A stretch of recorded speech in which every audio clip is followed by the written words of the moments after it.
Good morning mga idol. For today's video, magluluto tayo ng special tokwat baboy.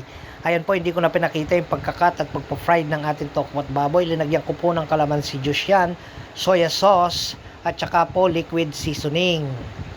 Lalagyan ko rin yan ng konting MSG at saka black pepper mga idol. Lalagyan rin natin ng oyster sauce. Then, a little bit of sugar. Ayan po, ihahalo na natin yung ating sibuyas. Manipis na hiwa lang po sa sibuyas, mga idol. Then, imemekos-mekos lang natin.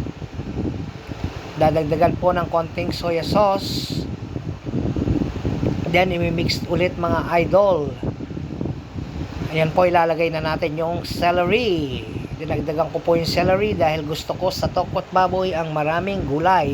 Linagyan ko rin ng 2 siling labuyo mga idol. Then minekos-mekos ko mga idol. Labuyo mga idol. Ayan po yung ating finished product. Ayan po yung ating finished product.